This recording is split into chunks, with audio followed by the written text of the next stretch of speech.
Hello, Theology Nara listeners.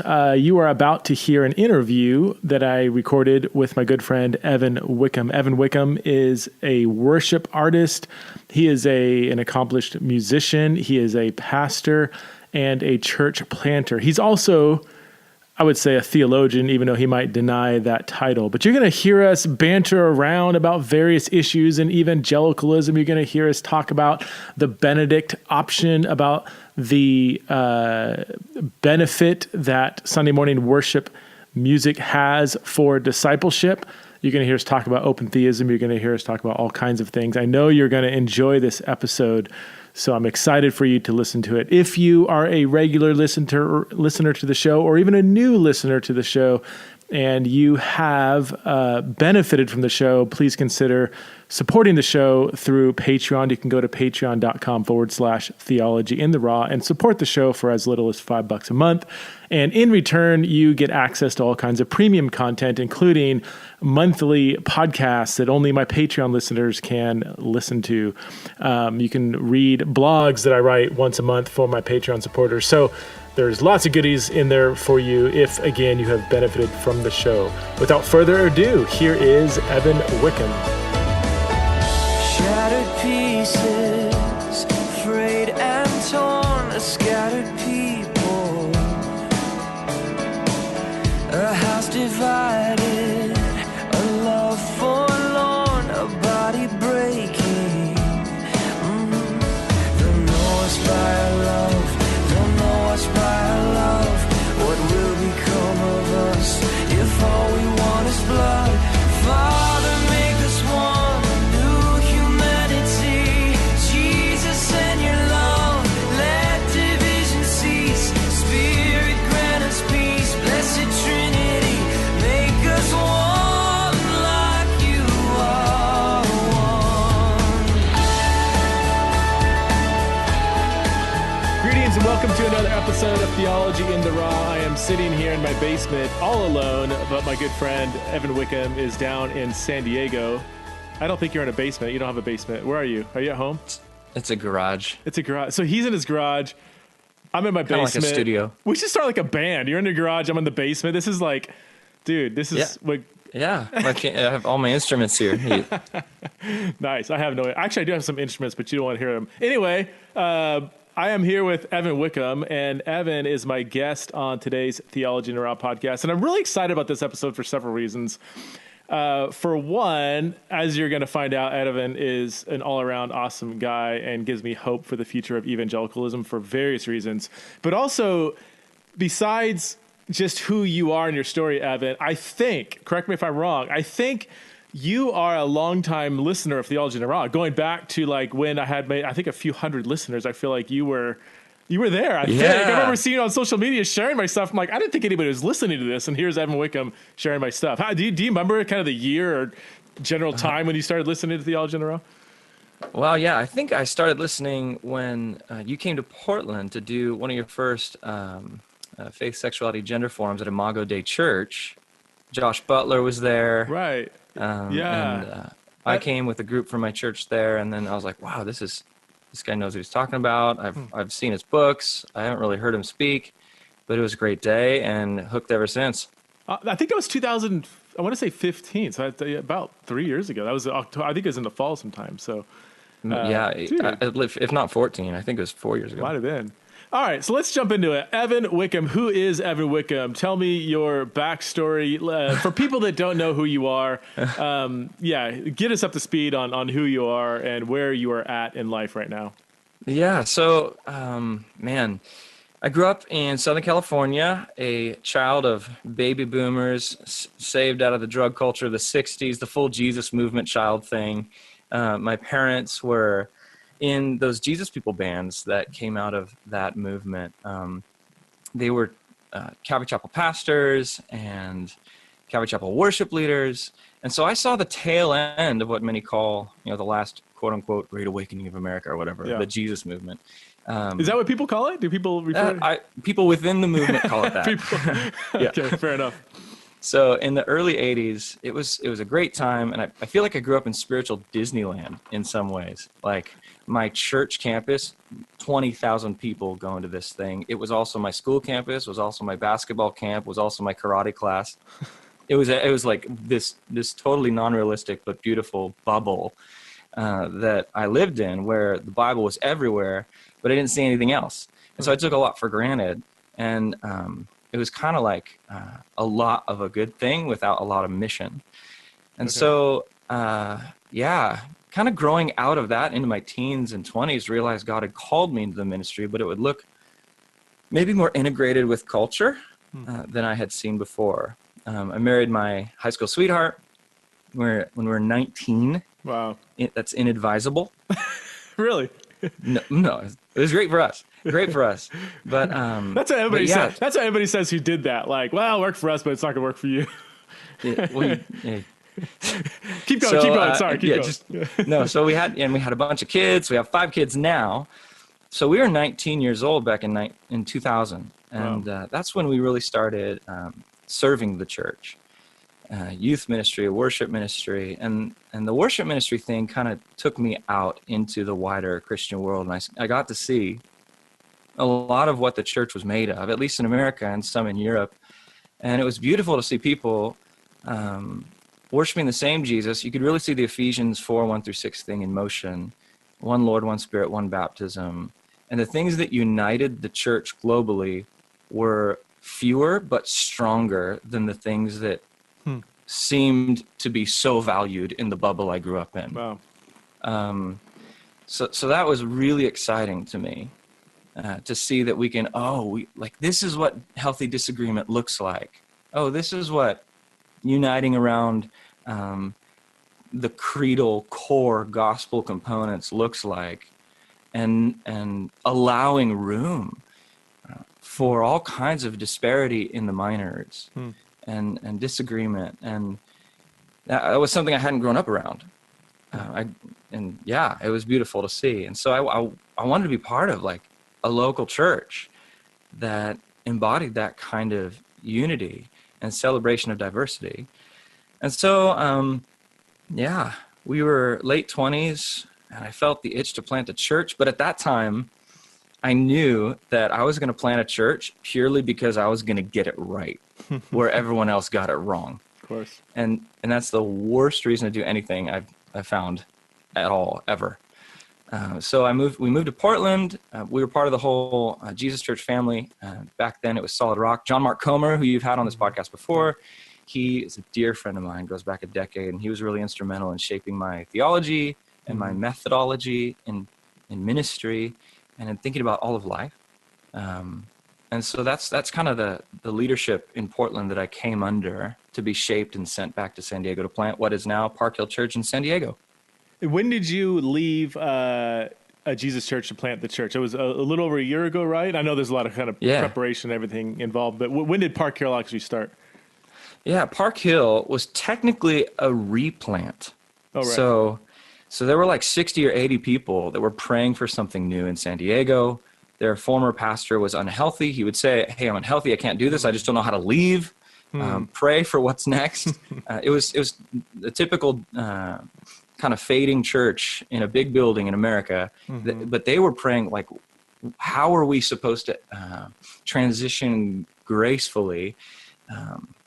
And when they heard the announcement that we were going to plant a church in San Diego, they're like, "Hey, why don't you take this building, and whoever wants to join the new work, we realize it'll be a totally different DNA, but you take it, we'll cheer you on." And they're okay with that. That's not an easy thing to do. For this leader, his name's Rob, amazing guy. He was there 25 years, and he was okay with that. He was totally stoked to see us just completely rewrite the rules. He moved the nonprofit organization out. Like, he completely moved the elders out. Everything was gone, and just the people and the place remained. And he said, "Go for it." It's kind of beautiful. Well, I was there a few months ago, preach at your church, was there, talked to people, and I was,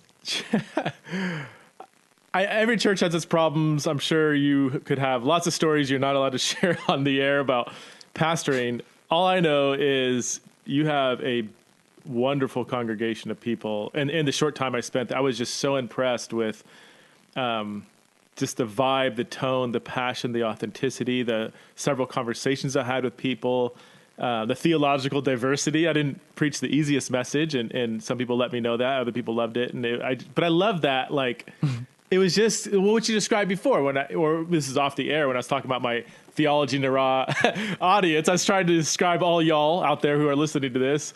And Evan said, well, that sounds a lot like our church. And I go, I think it is a lot like your church. So It's awesome. So has it been, so from the outside, I'm like, dude, and you're still in the honeymoon stage, right? I mean, call me in 5 years and see how it's going. But sounds like a pretty awesome start of a church. Would you agree, disagree? Yeah. Yeah, it's kind of a unicorn situation in some ways.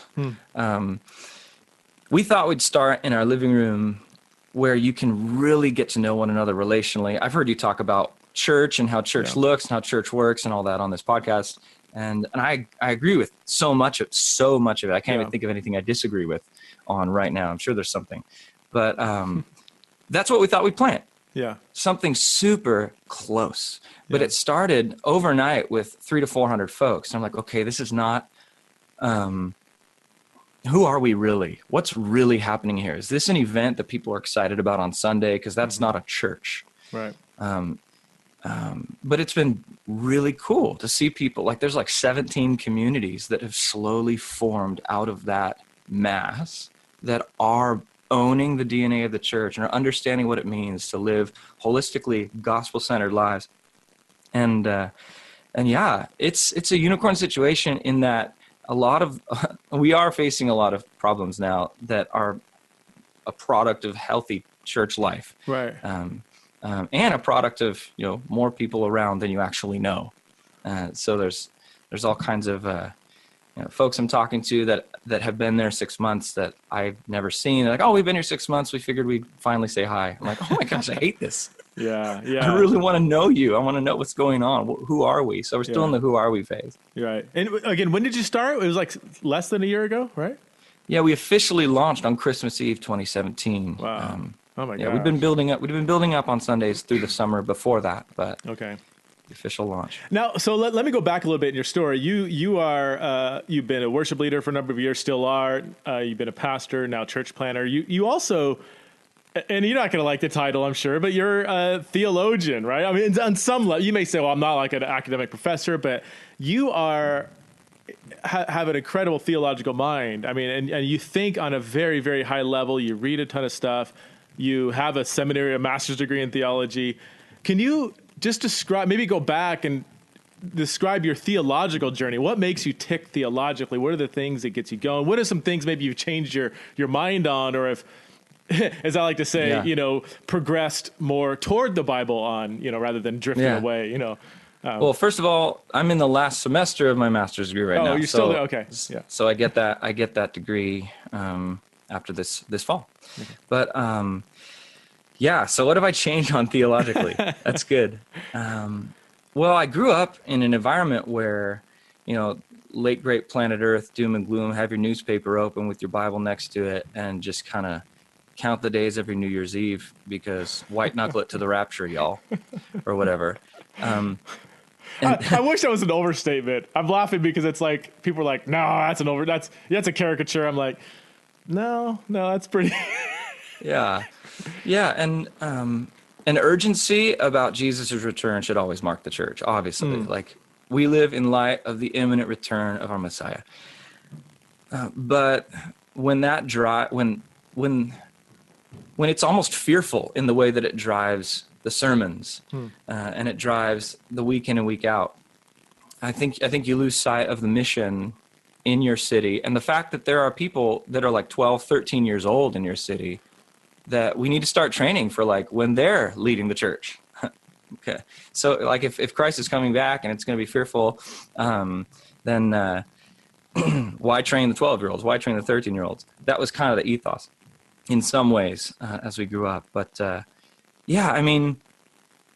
don't know. I definitely have shifted on violence. That's a big one. I think one of the hallmarks of what it means to follow Jesus is an acceptance of our role to be lambs led to the slaughter. And that has all kinds of implications for how we unite with one another and how we view our enemies and how we view our nation. Mm-hmm. That's probably the biggest one, and how that trickles down into pastoral ministry is super. I've noticed this. I thought that growing up in 17 years of ministry before I was a lead pastor, I thought that I had understood what it meant to lead people gently into new ways of thinking. Yeah. But now that I'm leading a church, I'm barely scratching the surface about what it means to lead people gently into new ways of thinking. So with the violence question, and as you rightly said, that's intertwined with patriotism, nationalism, syncretism, and it's just a whole web of things we're trying to unravel. And I've experienced exactly what you said. It's hard to, and this is gonna be an overstatement, but this is what I do in Theology and Raw just to make a point sometimes, is it's almost irrelevant what the Bible actually says. Like, you're not, like, to go and say, okay, let's do a Bible study to progress in our understanding. I've learned that just, especially with Bible believing Christians, like that just doesn't. That says you have to do something different. And I'm trying to figure out what the new way is, because the Bible doesn't typically mean a whole lot. When I say Bible, I mean actually looking at what the Bible actually means, rather than just kind of quoting verses. Like, I don't know how many times I've gone into like the actual meaning of Romans 13, and it's just almost irrelevant when you're talking to Bible believing Christians. Right. So how has your progression in that topic landed with your people around, people you're leading, maybe some of your people who watched little Evan grow up in your former church environment? And I mean, because I know, this topic is, it's one of, it may be even sometimes more volatile than the sexuality question, which is shocking to me. But and any pastor I know, people like Brian Zahn or Greg Boyd or others who are pastors who started to talk about maybe a shift in their thinking. I mean, they lost thousands of people literally, and it was almost crushed the church. Anyway, all that to say, how has describe to me the ripple effects in your network as you progress in your thinking on this issue? Yeah, so I think the ripple effects are first being felt right now amongst our core church planting team. We don't have we have elders. We don't have elders that fully agree on this. So there's not total unanimity amongst our leadership on how to articulate this, which creates a cool opportunity to always be praying together, and always be considering, okay, we're coming up to Matthew chapter 5. Jesus is going to command his followers to love their enemies. How will we articulate this? In San Diego, we literally gather in the old Naval Training Center in San Diego. Highly militaristic town, highly sexually liberal town. It's got this hodgepodge of all kinds of stuff happening. How do we progress, move forward in teaching and leading people in this way? And our elders aren't, we're still working it out on how to actually trickle down that water. So, so we're in that phase right now. We're starting to write little policy papers, and not too many. We like to keep it relational. But, and two, because I've talked with your elders. First of all, they're incredibly sharp. Don't think so. So some people have the image of, here's this young, theologically, equipped pastor who has studied these things, and he's surrounded by a bunch of 70-year-old men who are just full of elders. That's not your elder team is sharp. I mean, a lot of them have seminary degrees. They've done a lot of research in this. They read tons of, so they're very well thought out. But I want to know, do you think there needs to be unanimity on this particular question? Because I don't think you'd have any robust, militaristic elders. They're just, there is a lot of commonality, isn't there, on the really broad brushstrokes of this conversation? Absolutely. There is a lot. It just boils down to nuances, like the attacker at the door situation or something, like the hypotheticals. That's where we're like, I don't know if I'd actually, I don't know if push came to shove. And so, I don't think we need unanimity on everything. I think that's the beauty of what we're trying to do at Park Hill. That's the beauty of what I saw when I started traveling as a musician, and I saw the broader church actually talking about healthy disagreement and living towards the loss with disagreement in the ranks. It was a beautiful thing. And I think that's how we're modeling it at Park Hill, and I think it is good. And I think that unanimity around the major is very much intact. Yeah. I mean, so to answer your original question, the two things that I think have shifted the most are probably eschatology, and then where the Christian has to wrap their mind around violence and how to respond to their enemies. Eschatology meaning like the preacher, rapture, Hal Lindsey stuff. You don't embrace that anymore. Yeah, I mean, I just think, yeah, correct. I definitely view the imminent return of Christ as the thing that has driven every generation of the church. But the biblical timeline of end time events, like where you have everything on a piece of paper that you post up on your wall. Right. I actually think once you create that timeline, you've missed the entire point. Yeah. And it's an imminent return that you're looking for. Yeah. Which has ethical implications. I've been reading through, parts of the New Testament recently, and just seeing how significant of a thread that is woven throughout New Testament ethics is the longing and hope and imminency of that return drives Christian behavior, and it's I notice it more because that doesn't resonate with my own life. I naturally am not wired that way. I'm very much in the moment, in the present, and it takes a lot of spiritual discipline or work to have that longing, that future longing, speak into my current living. Anyway, absolutely. Thought. Yeah. Yeah. But I feel like you've progressed on some of the issues, haven't you? I mean, we talked recently about like women in leadership, or even like totally. The question of hell is. I know you're always thinking through that. I'm like I'd say I'm 80% annihilationist, 20% there's an eternal component to it. I'm yet to be 100. Okay. Yeah. All of your arguments are incredibly compelling. I still have a really, really tremendous regard for historical interpretation of Scripture. Sure. So when I see 2,000 years worth of 1,600 years, 1,600 years of the brightest and the best, interpreting an eternality to the consequence of damnation. Sure. I'm like, I can't quite fully. But all the exegetical arguments are annihilation in favor of. You know what I mean? I think you're onto something, Preston. Well, I'm borrowing it from other people like Paul and Jesus and Jeremiah and stuff, but I mean, and I even feel the same way when it comes to providence. Yeah. Like I took a class at Western called Prayer and Providence, and what they had us do was read the best. Bruce Ware on the Calvinistic model of providence, and then Jack Cottrell on the Wesleyan model of providence. What the Bible says about God the ruler, the great Arminian Jack Cottrell, and then Greg Boyd on God of the possible, which is his little treatise on open theism. Yeah. And so that you have this spectrum, and the class was taught by both Brashears, who's a self-professed Calminian. Yeah, right. And then Todd Miles, who is a determinist. He's a compatibilist. He's a Calvinist. And they taught it together, and so it's worth like 4 hours of them just fighting in front of the students, and it was gold. And then plus the papers on the 3 different positions, and I came out with what I called on a paper open Calvinism. See, you're such a Brashears disciple.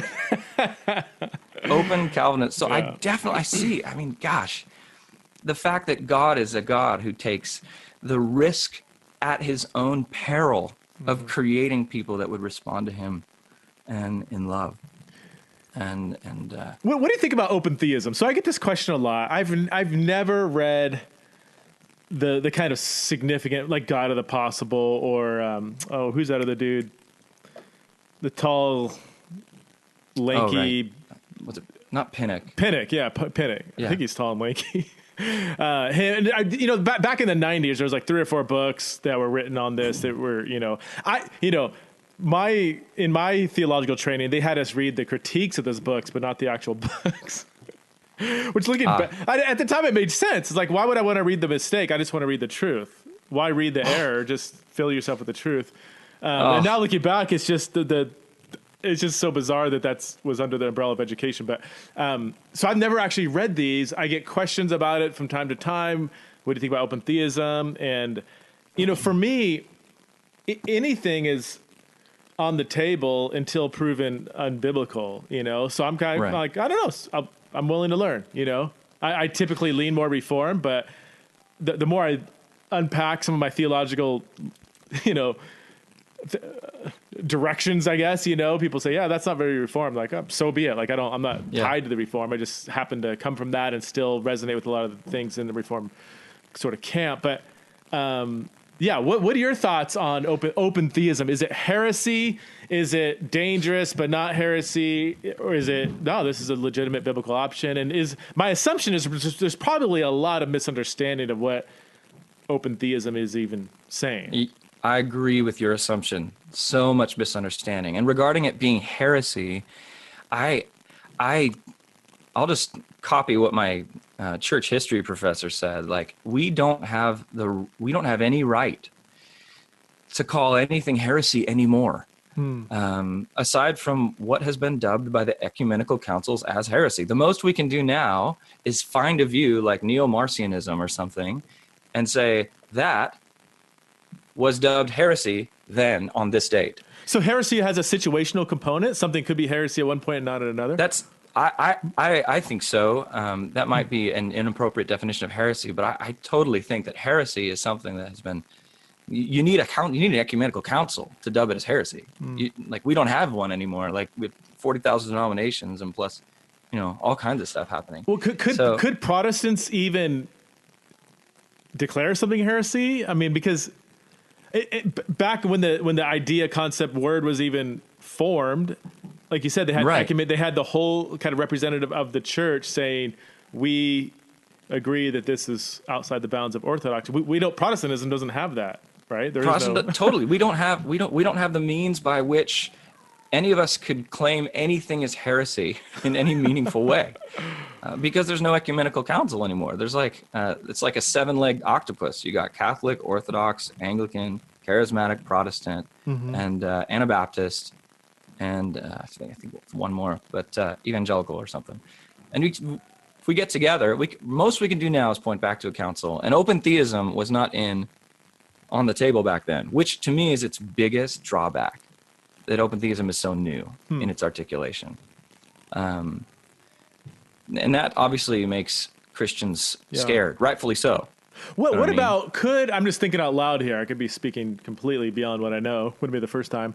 Pelagius, I mean, would he have held to certain views and promoted certain views that could be sort of correlated broadly with open theism? Could somebody say, well, because Pelagius's views were deemed outside the bounds of orthodoxy, therefore that's close enough to what we now call open theism? Would that be at all, has that been argued? Or? I would have to know more about Pelagius's views on the nature of the future. Okay. Because open theism is really, as it's articulated by Boyd, open theism is a claim about the nature of the future and less about the nature of God himself. The future in open theism doesn't exist. It doesn't exist. And so God is omniscient. He knows everything. He knows everything in existence. And since the future doesn't exist, it's not that he can't know it. It's that it can't be known. That's an oxymoron. And so God is totally in sequence with us. What about God being outside of time? I know we always say that and assume it. Is that even a thing? I mean, and I'm not like a Boyd specialist or anything. I did spend a week with him and a bunch of guys in Carmel a couple months ago. And it was a great time. It was fun kicking things around, disagreeing together, agreeing together where we could agree. But his next big book, Boyd's next big book, is how that God outside of time idea was one of the biggest, he argues, probably the biggest mistake in global philosophy. Oh my word! Going back to Aquinas in human history, really the biggest. Yes. So it doesn't really predate Aquinas. That'd be huge. Well, no, Aquinas Christianized it. Before that, it was this whole, this Greco-Roman philosophical thing that has wrecked us. Oh my word! Yeah. So he's gonna make people mad, basically. I'm trying to get Boyd on the podcast. I reached out to him on Twitter and he hasn't responded. We'll see. He's a great hang. Yeah, it seems like it. I love his. I mean, his stuff on nonviolence is so biblically compelling. I'm eager and a little bit nervous to read God of the Possible because everything I've read by Greg Boyd is very for me, it's convincing because he is so exegetical. He's not a typical, I hate to say it, Totally. but philosopher theologian that kind of, will make an argument for 30 pages without quoting the Bible and then, sprinkle in a few verses. Like he is deeply exegetical and very, very, I would say, evangelical in how he reads scripture. Now I know, when it comes to like violence in the Old Testament, he tends to do things. I'm like, oh man, this doesn't feel like the Greg Boyd that I know. But yeah, I haven't read a lot of them on that, so I don't want to speak out of turn. But that cruciform hermeneutic was the thing that he unpacked at our time in Carmel. Oh, really? And Okay. Was it was really compelling? good. Yeah. I agree with you. I think there's a lot to be admired about his desire to harmonize the God of the Old Testament with the Jesus of the New. And I think I read your book Fight, and I think you just let the Bible speak and do that very thing. Like, the God of the Old Testament is revealed in Christ. The Yahweh of the Old Testament, the triune God, sends his son to die, and the cross is then a triune act of sacrifice and grief and dealing with wrath. But yeah, I think his cruciform hermeneutic, it falls short for me in some ways. And I don't know if we want to get into that. I actually have his book, God of the Possible, under my computer, holding it up right now. No way. It's that bad, huh? It serves It's really great. No, I have, it's funny. I have a 9 Marks book holding up my computer. Ooh. A a Greg Boyd book holding up my computer, and then like a Pete Scazzaro Emotionally Healthy Church. That is take a picture of that and tweet that and see what they're That is so awesome. Yeah. I love a library that has books sitting on top of each other that probably completely disagree and come from different worlds. Totally. Okay, so I want to transition just a little bit. When you think just broadly about the state of American evangelicalism, are you excited, discouraged, hopeful? Let's just go with those 3. And then also, like, along those lines, where do you see the American evangelical church in 5, 10, 15 years? I mean, there's so much. From my vantage, it just seems like so much is escalating. It's like a simmering pot. The polarization in the sort of Obama/Trump era, these two kind of violent swings in political leadership, which is tied to culture, which is tied to the church, whether they like it or not. I mean, there's so much going on. And I know I'm very close to the topic, but just the conversation about sexuality is just getting more and more heated and more just like go our separate ways kind of thing. So that would be, I see a lot of volatility going on. But also when I visit a lot of local churches, I'm like, it's so exciting to see what God's doing among these people. And there's a vibrancy so I don't know. I have this weird kind of like, I could be very pessimistic depending on how I look at everything, or I could be very optimistic. And I want to ask you in particular, because you also are in lots of different churches. You're not just in your church. Like, you have a good kind of perspective, both through reading and also be worship leading and just traveling around. So yeah, would love to hear your thoughts on the state and near future of American evangelicalism. Yeah, I mean, I'm definitely no specialist. I don't spend my time researching this in any measurable way, but what I do see is music really unifying a broad section of the church right now. Really? I mean, when you see Hillsong and Bethel and all the different worship songwriters out of Nashville, all writing for the same kind of vein of church. That church is unified around this experience of praising God and of worshiping God, and I don't think that's going anywhere anytime soon. I think they've become a very strong subculture. It's kind of like the Pentecostal thing. I mean, Pentecostalism is the fastest growing branch of the church worldwide by like far. And Bethel, Hillsong, and all those guys are writing the soundtrack for that movement right now. Right. And I know you asked about evangelicalism, but I think there are tons, probably the majority of Pentecostals with evangelical convictions. Yeah. That are just worshiping their faces off on Sunday. Yeah. Yeah. And they're teaching their kids to do it too. But I'm more and more compelled with Rod Dreher's Benedict option vision of the future. Really? Can you explain that? Can you explain that for people? Yeah. So Andy Crouch summarized his Andy Crouch summarized Rod Dreher's two premises very, very simply. That book basically has two things going on. Number one, because of social hostility and restrictive legislation, it's going to be harder and harder for Christians to practice the way of Jesus over the next generation or so. So within a generation or so, Christianity will be basically illegal to fully live out. He says that the Ben Op says let's anticipate. I made it a little more extreme, little less nuanced, but that's kind of premise one. Because of social hostility and restrictive legislation, practicing the way of Jesus in the professional and public sphere will be more and more difficult, will be very difficult for Christians to do within a generation. That's premise one.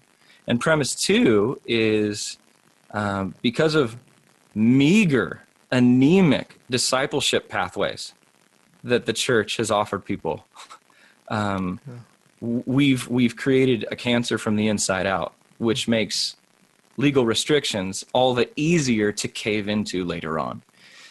So social pressure from the outside, discipleship anemia from the inside means within a generation or so, we're looking at a whole different Christianity in America, and Jesus's Matthew 10 warnings of persecution will finally mean something for Americans. I got tons of thoughts, questions, pushbacks, and agreements on all of that. I want to go back, because in light of what you just said, if we go back to the sort of excitement about the worship movement happening, this is where I kind of see a tension. Like, I've been in environments all my life, really, where this is going to sound more negative than I mean it. It's just the first term that came to mind. But the facade of worship energy happening does not match the vigor of discipleship happening Monday through Saturday. So because I see just everything you're saying about the Ben Op and everything kind of going down. I do have one pushback with that whole thing in a second, but the discipleship component, I see that across the board. I mean, we all know, biblical illiteracy is at an all-time rate in historic Christianity, even though access to the Bible's just, 1,000 translations in my pocket. It's crazy. That alone, it's like, okay, that's not but it is a component. Not even knowing the Bible does tend to lead to a non-biblical or unbiblical worldview. But you also have discipleship kind of crumbling. A church attendance keeps going down. So when I see all that, and yet the worship movement seems to be still just cranking it. I was in a church, a large church a while back, and they showed a video of kind of the night. They had some sort of worship gathering for youth. And there was probably, I would say, over 1,000, maybe 1,500 youth. Just the energy in that room was off the chart. Hands were in the air. It was, the emotional energy was great. And I did feel cynicism welling up, saying, I know the state of discipleship among American youth and churches. I'm sorry, I'm watching this saying I'm not the least bit impressed with this. Not at all. Like, anybody with good music and good kind of leadership can whip up that kind of friend. Like, I'm more curious, like, where are they going to be? Are they going to be among the 85% of 18-year-olds that have nothing to do with the church when they're 28, and what are we doing about that now? Because high energy worship or whatever, as authentic in me, I'm not even knocking it as a thing. I'm saying it doesn't reflect whether discipleship is actually happening. Is that a fair, or is that overly harsh? And No, yeah, totally. The worship gathering and the volume of the music and the bass buried in the kick drum doesn't, that doesn't dictate whether discipleship is really happening. But I do have a Pentecostal leaning when it comes to the ecclesia, the church gathered. A friend of mine, Nick Drake, he's a Pentecostal Anglican over in England, and he wrote a master's thesis. A Pentecostal Anglican. Actually, no, totally. that is happening in England. No, I've been in a church that would, Yeah, like Tim Hughes, Matt Redman, all those guys. Yeah. Tim Hughes, my buddy, just planted Gas Street Church. Nick Drake is his worship pastor, one of them. And Nick wrote a paper for his master's thesis called "As Sermons Are to Protestants and Mass is to Catholics, Worship so is singing yeah. to charismatics." And they have a very high view for encounter with a capital E. And there's so much that can be done. Yeah. And there's so much God accomplishes when those people are faithful to gather Yeah. and do not forsake the assembly. Yeah. And yeah, like life on life, discipleship, eat meals, make sure you know your neighbor well enough. Make sure you know your church members well enough so that if they're being a jerk to their wife, you can call them out or whatever. All that life on life stuff needs to happen for discipleship to happen. I don't think they would say otherwise. Yeah. I don't know if they're helping themselves out with that analogy, because I would say, where has Mass gotten the global Catholic Church in terms of obedience and discipleship? Where has sermons for the Evangelical Church alone, you know, because we kind of mock that idea. Like, you can't just be preaching sermons and think that that's, I don't know, just, but that's good. But that's a good pushback. You must be a PhD. I hear what he's saying, though, is that we would still see intrinsic value. Catholics do this well, I think. And there is intrinsic spiritual value in the act of taking Mass. We would say, as Protestants, as Reformed kind of background, Evangelical, there is intrinsic value in the sermon. So I'm not, and so that's all they're saying there, is this isn't just a neutral thing. There is actual, there is an encounter with God that is being embodied and put on when we could gather for specific singing and worship. I don't know about you, Preston, but I've heard tons of Reformed guys say, like, basically explicitly say that the sermon is the primary means of discipleship. Yeah, you know what I mean? They do say that. Yeah. Yeah. So I think the evidence just roundly goes against that when we look at the state of discipleship and the number of sermons preached every Sunday. But yeah, they do absolutely say that. So that's fair. Well, I mean, I think your pushback is good too. Yeah. Yeah. And discipleship is more than the assembly. It is house to house. It's breaking of bread. Right. All of that. But you're arguing, and I know your church, I know your ecclesiology, you're arguing not for an either or, but for both, that this is a significant component of the discipleship process. By itself, it's incomplete and wouldn't produce disciples, but that doesn't mean it doesn't play a significant role in that. So I like that balance, you know. Yeah. Yeah, we are going for a both and. I mean, communities during the week and gatherings on Sunday. Mm-hmm. And I think that rhythm, I mean, we're trying to pray together deeply over what more can be done in a commuter metropolis like San Diego, where everybody just wants a taco and sunshine and everybody just kind of wants to hang loose. Like, how do we create a culture of covenant commitment that is seen by the community as, oh, this is the only way. Like, we need each other. How do you actually do that? And I think the closer you get to answering that question right, the closer we'll get to an evangelicalism in the future that is vibrant. But even the word evangelical now, I'm on the fence as to whether even to use it. Really? For myself. Let's go there, because I keep going back and forth in this. I don't have like a big argument for or against. I just know it doesn't matter. Like, I don't ever say we're an evangelical church from the pulpit or whatever. So much baggage, so much political baggage with that, right? I guess I just don't even say it. You know, I don't think like nobody needs that word to figure out if they're okay to be in our church or not. You know what I mean? Yeah. Like, we're Christians who believe in the authority of the Scripture and that the Spirit is alive and active, and and we just go through Acts 2:42 and. The entirety of the Scripture points to Jesus. There is nothing in the text of Scripture that God does not want to be as it is in the original autographs. Like I don't use all the buzzwords. I mean, evangelical, inerrancy, sovereignty, those words mean now more than they were designed to mean. They're battle words. Mm-hmm. And the term was forged, right, in the early 20th century, when you had a lot of branches of the Christian church just, going away from the authority of Scripture. They kind of distinguished, mainline Protestantism, which was going very liberal, from whatever. And I think back in the 20s and 30s and 40s, when, for instance, Fuller Seminary was founded under this banner of being an evangelical school, there was a certain cultural moment that created the necessity for the word. And I think it's gotten so muddled now to where it just means so many different things. You know, if I just say Christian, it depends on the context. That doesn't, you know, are you a Coptic Christian? Are you Greek Orthodox? Are you a PCUSA? You know, like it's such an all-encompassing that to me to give some sort of perspective on the type of Christian, evangelical, depending on the context, might be helpful. At least that's how I've kind of reflected on it. But even that, like in a post-Trump world, evangelical is like, oh, so you voted for Trump and you're, you know, a white supremacist. Right. It might be the, you know, in some people's minds, you know. And I'm like,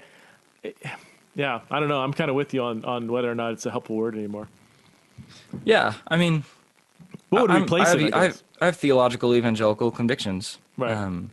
But that doesn't mean the same thing to the secular news reporter as it does to my buddy over a podcast feed. I mean, whenever I see a term or somebody says, "Are you this? Are you that?" My next question is always, "What do you mean by that?"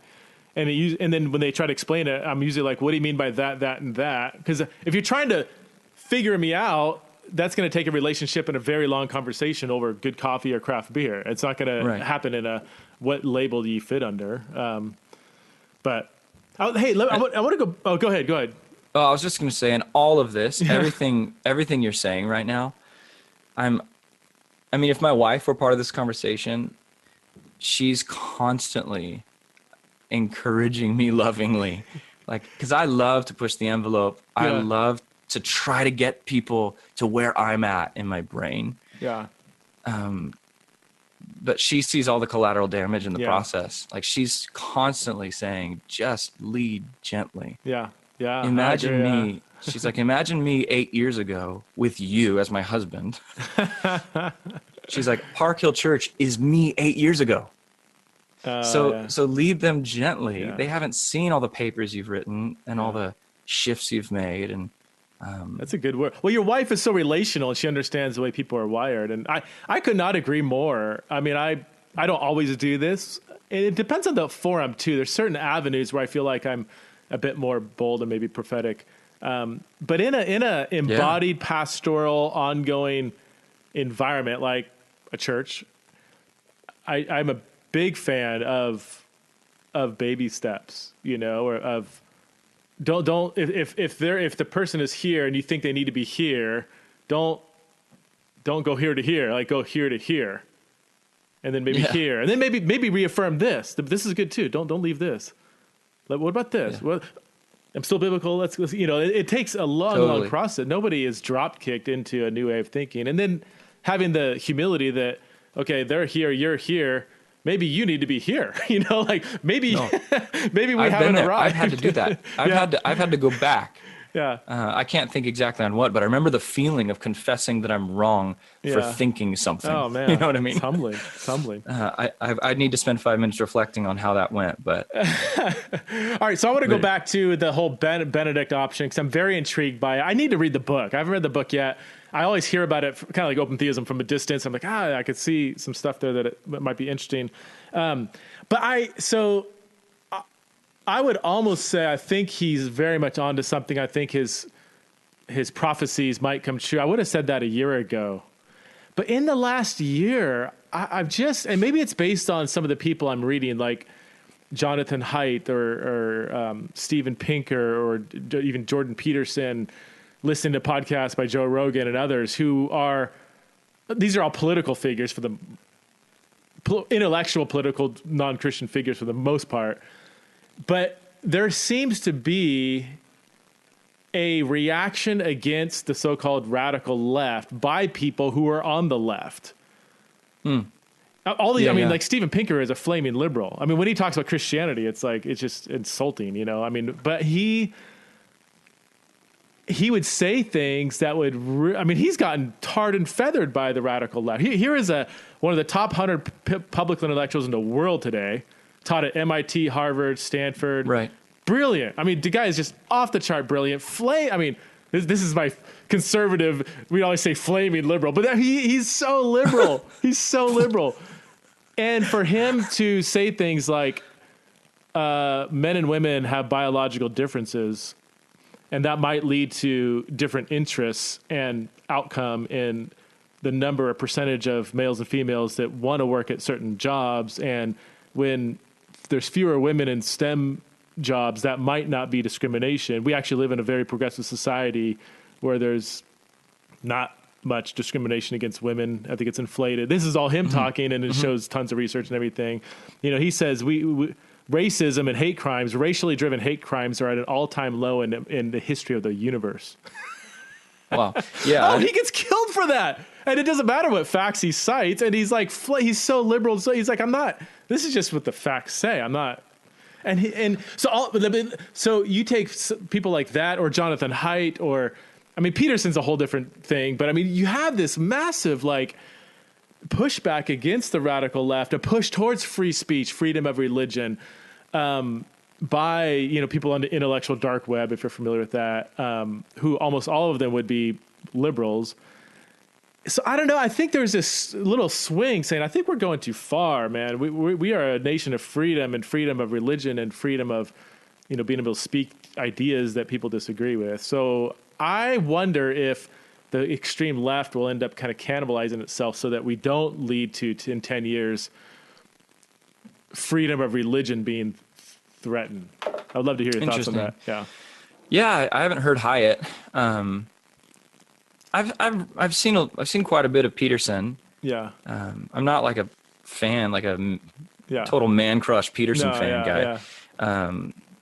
But I think he's balanced, and I think the way he critiques the circularity of the left is good. And I wonder if Rod Dreher would have written the same book had Peterson had done the Peterson thing 2 years before. Huh. Because, Dreher is a little bit of an alarmist, but as Andy Crouch points out as he reviews Dreher, it's probably 50-50. He could go 50-50 on whether Dreher's alarmism is going to pan out. That's probably where I'd be at. I wouldn't say no way. And a year ago, I would have said that's just the direction we're heading. But the last year has been a weird year, Yeah, if you want to see the smartest, cleverest Benedict Option review, just go to andycrouch.com and find his Benedict Option review. It's literally just those two premises.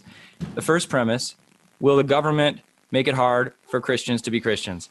And he says, percentage of Rod Dreher's book actually devoted to this claim, 20%. Percentage of the press coverage devoted to this claim, 80%. Oh, really? Okay. Percentage of social media buzz devoted to this point, 98%. Oh, so I didn't even know that. That's what the stigma around the book is. He thinks, and that's Crouch's stigma. And then it says percentage of Christians that should actually be terrified of this claim, 5%. But he goes to the second one, the discipleship anemia, and he's like, percentage of the book devoted to this claim, 80%. Percentage of the press devoted to this claim, 10. Wow, yeah. Percentage of social media interested in that claim, 2%. Yeah. And it's all rough estimates. But percentage of Christians that should be terrified that discipleship is shrinking, 100%. Don't you love Andy Crouch? I'm just so thankful for people like Andy Crouch and evangelicalism. There's a few voices like that I just they're so thoughtful and he's a musician. Is he? He says he is. We haven't even talked about your music, bro. You're an amazing. So I want to go back to the worship thing real quick, because you had a kind of a high view of Sunday morning worship, but you, and I want to say this because you would never say this, but you are among, if not the best worship leaders I've ever experienced. And I say that so just for my audience, when you came up here, I had you come in and lead worship at an event here a couple of years ago in Boise. And my kids, and I've told you this, who aren't, they weren't that like a passion for Jesus hadn't quite caught on yet. They're obedient. They're really good kids. My kids are good kids, and and now they're like full on hardcore disciples of Christ. It's amazing the last couple of years. But when you came up, my daughters were just floored. And it wasn't, see, they actually, and I hate to say it, but some of the popular worship movements, they get really cynical. they get really nervous when they see a lot of emotion, people doing like raising their hands. They're like, wait a minute, but that guy didn't even talk to me when I walked in. Why is he, like, like they have this kind of like de-church cynicism. So they're not impressed with like over the top worship, whatever. They actually hunger for meaning and authenticity. And when you lead worship, you are so incredibly thoughtful. You're actually leading us with deep, profound theology woven together with authentic music. And I'm sorry, bro. I don't see that hardly anywhere in the church. Either it's too over the top, kind of trying to rev me up. Come on, like, don't you love Jesus? And he better get up and read, like, or just kind of the mundane, like play a song, stop, it's silent for like 15 seconds. And then for our next song, and you're an amazing worship leader. So I don't doubt that you can create through the gifts that God's given you an environment where a true encounter with the living Lord is made more possible. So all that to say, and again, you would never say this, and you may not even think this, but what the type of worship experience you're creating on Sunday morning doesn't exist, in my opinion, in 95% of churches around the country. Wow, man. Yeah. The check we talked about for you saying that is in the mail. I just sent the check. So it's good. It's off. Actually, I cashed you for that because I would never say that, but. And you shouldn't really, but it's from somebody who has a hard time with church worship. I've said this all the year. I really struggle with Christian worship. I hardly ever listen to Christian worship music. I'm tainted by the capitalism that lingers behind the scenes of the Christian music industry. I'm not a word Nazi kind of like picking apart, but I am kind of like typically not too impressed with the content that's being yada yada yada yada. That's okay. That's understandable. It's quite an industry, and there's a lot of amazing human beings that make up that industry. Mm-hmm. And, but yeah, it's not a church, it's a business. Mm-hmm. And when I say it, I mean, probably I refer to what it was when I knew it, when I would visit Nashville a lot. There's just great folks that are in offices that are just trying to figure out which songs work. The big conversation was which songs work. Which ones are going to catch. Yeah. Yeah. And that's just how it works. And, but yeah, boots on the ground. Yeah. I love leading worship, and I love when the people of God gather together. And I think I do. I've never said this about myself, but I think I do have a high view of sung worship in a corporate setting. Yeah. Really high view. Like there's a presence with a capital P that's a different kind of presence than the omnipresence where God is everywhere. Oh, so good. I count on that every Sunday. I count on the presence of God showing up and indelibly transforming people's lives and leaving them changed in some way. And I know that's different than discipleship. I know that feels more like osmosis, but it's not. It's encounter. It is a Pentecostal conviction. We still ask God to heal people in gatherings. There have been a couple claims that he's healed, but I'm not like, empirically verifying those healings or anything. We just still ask. We just ask that he would continually heal people's minds and bodies. And we do it during worship. We have a time after the teaching every Sunday where we open up the tables, people get bread and cup, and we just ask the Holy Spirit to come and see what happens. And to me, you can get songs and sermons online. I mean, church needs to be more than songs and sermons. Yeah. The gathering specifically needs to be more than songs and sermons. We need an encounter with the living Christ. I don't think anyone, I don't know. I think Jesus saved me. I think an encounter with Jesus actually saved me. Not that I read the right Bible verse or that someone convinced me that I was wrong. I think it was an encounter with the living Christ. He came to me. And I think he comes to us in the gatherings. And there's a reason why Paul builds this whole argument in Ephesians for how the church should work. And then when he gets to chapter 5, he's like, all right, here's the brass tacks. Do not be drunk with wine, but be filled with the Spirit. And here's the first thing I want to tell you, Ephesus, that the Spirit-filled church does. sing to one another, make melody in your hearts with songs, hymns, spiritual songs. He didn't want to leave any genres untouched. Like he lays them all out. So singing is the first sign of a healthy church, according to Paul. And his whole argument leads up to that in Ephesians 5. I got that from Tim Mackey. Okay. So I want to close out our discussion. It's already coming up on an hour, but where can you've released a few worship albums, right? Is that correct? Do you have a website or something that people can go check out your stuff if they're not familiar with it? My website's down right now. I took it down for a while I went to seminary. I just kind of rebooted, but yeah, you can just go to iTunes. I'm on iTunes. Okay. Evan Wickham, I guess. Evan Wickham, I guess. Dude, thanks so much for being on the show, man. Love what you're doing. And if anybody's in the San Diego area and you're looking for a church, consider Park Hill. That does have a website, I'm assuming, Park Hill Church. Totally. And it's just a really cool thing what God is doing in probably the coolest city in America. So really kind of jealous of your ministry. Thanks, man. Tacos and sunshine, baby. You've been listening to Theology in the Raw and my friend Evan Wickham. If you desire to support this podcast, you can go to patreon.com/Theology in the Raw and support the show. Thanks for listening, y'all. We'll see you next time on Theology in the Raw. He is risen, he has conquered death and hell forever and amen. He is risen like he said.